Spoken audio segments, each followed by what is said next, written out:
todos os estados do Nordeste, a dieta que alimenta cotidianamente as pessoas é muito semelhante. Você pode estar na Bahia, em Sergipe, em Alagoas, em Pernambuco, no Rio Grande do Norte, na Paraíba, no Ceará, no Maranhão. Você terá pequenas variações, mas os hábitos alimentares serão muito assemelhados. No café da manhã é tradicionalíssimo o cuscuz de milho ralado, ou de farinha de milho, ou de flocos de milho, com manteiga, com queijo, com ovos, com carne do sol, com carne frita. Sempre há uma variação de um lugar para outro, mas a base é a mesma. Tubérculos, é comum o hábito de comer raízes, mandioca, macaxeira, como se diz no Nordeste, batata doce, inhame ou outras raízes que são cultivadas com fins alimentícios. É normal, no horário do almoço, a base de feijão, arroz, salada, farinha de mandioca, carne de boi, carne de porco ou aves, principalmente os frangos, as galinhas. E com pequenas variações, no jantar se repete muito o hábito alimentar do café da manhã. Em algumas famílias se introduz um mingau, se introduz uma sopa, mas são pequenas variações em relação ao café da manhã, às vezes com a introdução de coisas que se come no almoço. É sobre essa cultura alimentar o depoimento que nos dá hoje o jornalista Denison Ventura, falando da cultura da sua pequena cidade de Itajuípe, no sul do estado da Bahia.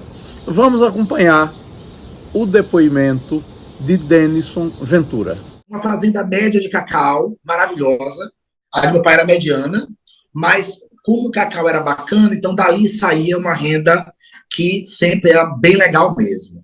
Então, eu lembro de a gente ir, deixar secar o cacau, o cheiro, ok? De não só isso, mas de estar na fazenda, tomar banho, sabe? De pai não falar assim, agora vamos ali, ver alguma coisa na roça, entrar no carro, a gente ir, e aquilo tudo era passeio. E, ao mesmo tempo, ele também era distribuidor de fumo, sabe o que é fumo? Rolo de fumo, ok?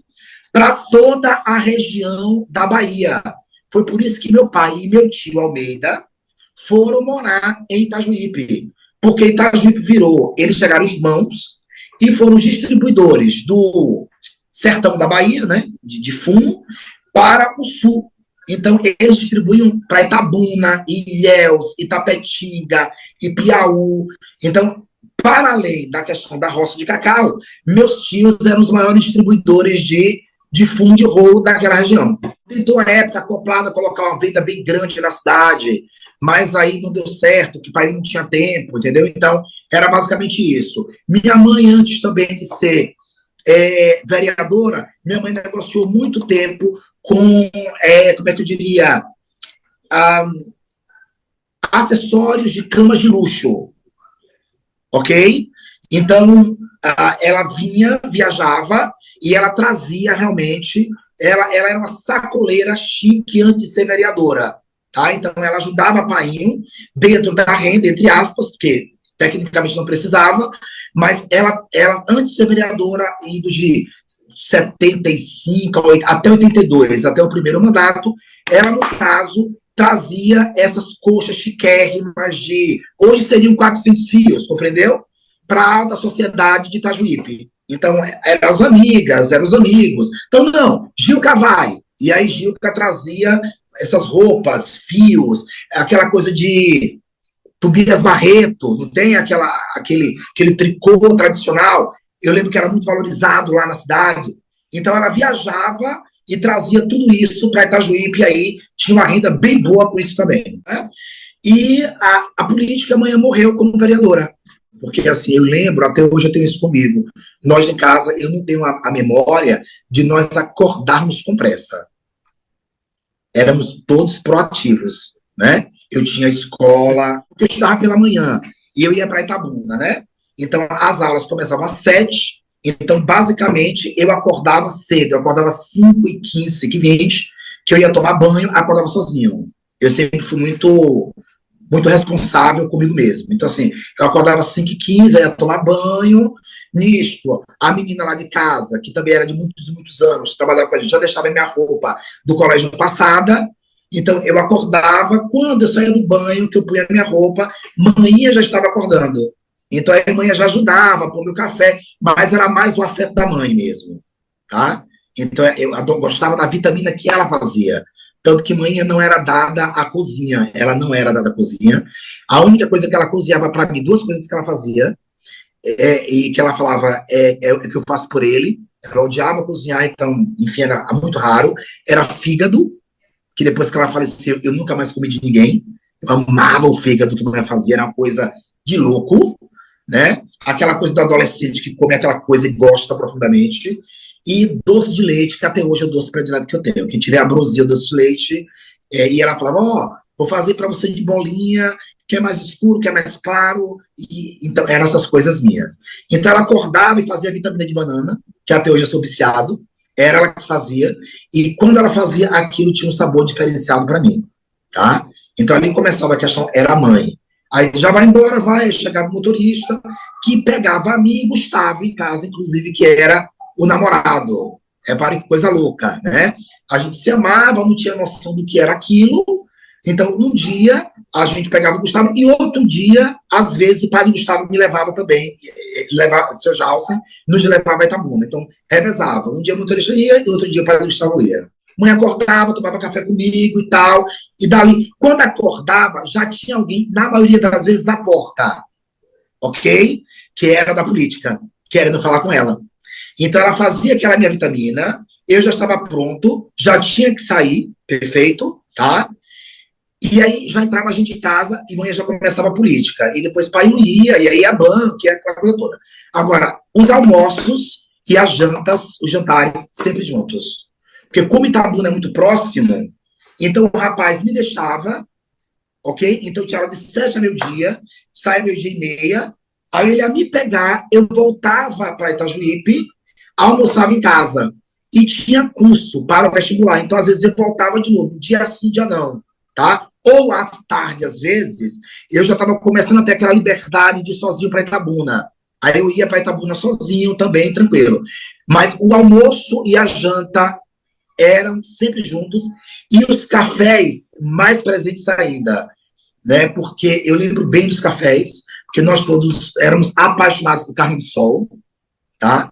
Então a moça, que era muito chegada à família, fazia muita batata doce. Eu tenho muito gosto da batata doce. Pai era muito interessante. Pai era muito orgânico. Não é porque ninguém falava sobre isso. Ele adorava ovos. Ele comia uns 6, 7 ovos por dia. Veja que loucura. Tá? E à noite era ovos, eram batata doce, aipim, que traziam da roça. Então era tudo bem fresquinho. E a gente jantava junto, vendo novela. Lembra daquele suporte de televisão que tinha com aquele ferro? E aquela sempre Toshiba, nós tínhamos uma daquela de 14 polegadas na cozinha, tá certo? A mesa ficava nessa posição aqui, e aí ela ficava nesse canto. Então, os três, a gente comia conversando, e ao mesmo tempo vendo jornal. Então, isso era muito bacana. E eu sinto muito falta disso até hoje. Era essa vitamina, perfeito, pela manhã, a fruta. Era a vitamina de banana, leitinho fresco, a bananinha. Eu não tinha o hábito de comer muitas coisas pela manhã, tipo ovos, eu não tinha isso, tá? Então, a vitamina, era a vitamina e uma fruta. Agora, às 10 horas, aí no colégio, lá, aí tinha horário do intervalo, a época dos menudos. Lembra? E no colégio de freira, irmã Devoni deixava tocar as músicas do menudo. Então a gente ficava conversando, fazíamos muitas peças de teatro. Eu era um ator espetacular, toda peça de teatro eu estava dentro. Eu escrevia muito catei, Jorge, eu tinha tantos romances feitos com 50 páginas, com início, meio e fim, com 10 anos, livros de poesia. Eu tinha essa produtividade intelectual muito forte. E onde é que estava, Jorge? Aí, no intervalo, nós tínhamos uma cantina dentro da escola, que era maravilhosa, e que, como todo adolescente, queria um pouco de gordura. E Dona Jana, ok? Que a gente conhecia e estava muito próximo, a dona da cantina era a Dona Jana. Então, eu tinha uma conta nessa cantina. Os pais tinham, não era só eu não, vários pais tinham contas na cantina, e os pais pagavam semanalmente. Então, às 10 horas, tinha sempre, lembro como hoje, um delicioso suco de laranja, muito bem feito, sabe? E o misto quente. Ela fazia um misto quente como sem ninguém ali, aquela merendinha das 10 horas, a gente comia, e todo mundo conversando, e no som da escola, ouvindo música dos Menudos, era muito bacana. Aí, quando chegava a casa meio-dia, que era almoço normal mesmo, eu sempre fui muito adepto de salada, então houve épocas que eu comia um pé de alface. Você acredita nisso? Lá em casa, ô lagarta, vai querer mais? Eu pegava, literalmente, como almoço, tirava um pé de alface, e aquele alface todo era meu, que adorava alface. Até hoje eu gosto muito. Interessante que manhã nunca ficou na lateral. Você fez essa pergunta agora, interessante. Pai ficava em uma ponta, mãe ficava em outra ponta, e eu ficava nessa daqui da lateral. Ele tá aqui, né? Direita. À direita de meu pai, exatamente. E minha mãe sempre em frente a pai, nunca ficou assim na lateral. Aí vinha tudo de uma família tradicionalmente brasileira, tá certo? Então era bife acebolado, fígado.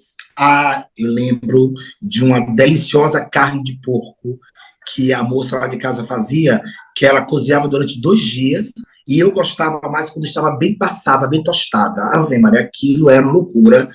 O arroz, muita salada, purê, eu amava purê, então tinha que ter purê, ou o mundo acabava, purê de batata inglesa mesmo, né?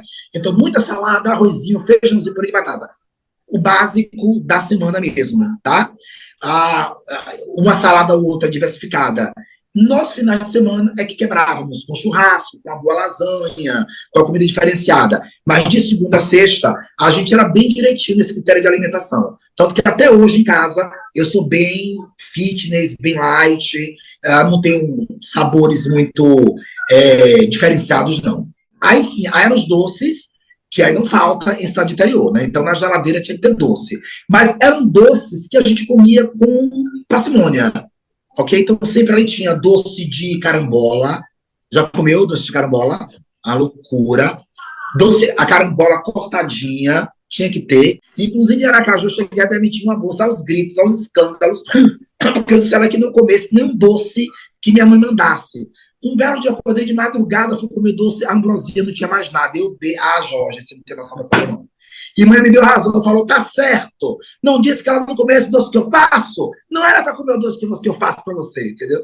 Então, assim, tínhamos doce. Era doce de carambola, ambrosia. E uma coisa que eu amava muito, o pudim de leite, que tinha que ter a semana inteira. Tinha sempre pudim de leite. E o pudim, que era aquela parte branca, que eu era louco na adolescência, maisena branca com maisena com chocolate e ameixa com pêssego. O branco embaixo era maisena, aí o outro com chocolate, e aí vinha com pudim. Então, isso tinha que ter sempre na geladeira, né? Essa questão do pêssego, do pudim e da ameixa. Eu gostava muito. Mas eu não comia como hoje. Hoje, se eu vi, eu como todo, sou compulsivo. Hoje. Lá na época, não. Ali no almoço, comia um pedacinho, degustava, e aí, entendeu? Muitas raízes. À noite nós tínhamos carne, né? Carne do sol era todo dia, que ele amava carne do sol. Aliás, nós todos amávamos carne do sol. O café muito bem feito, muito quente, entendeu? Então, café de interior, gostoso, saboroso mesmo. Aipim, macaxeira. Hoje lá em casa, a gente tinha a janta, se quisesse um arroz, se quisesse um feijão, tinha, mas nós éramos mais adeptos à noite das raízes mesmo. Era ovo estrelado, carne do sol e raiz, variava. Hoje isso, amanhã aquilo. Não, mas hoje eu quero feijão. Ok, também fulano, bota feijão também, que ele quer feijão. Mas as raízes eram muito presentes mesmo. O pai gostava muito. Ele tinha um hábito inconsciente de boa alimentação. E a gente amava.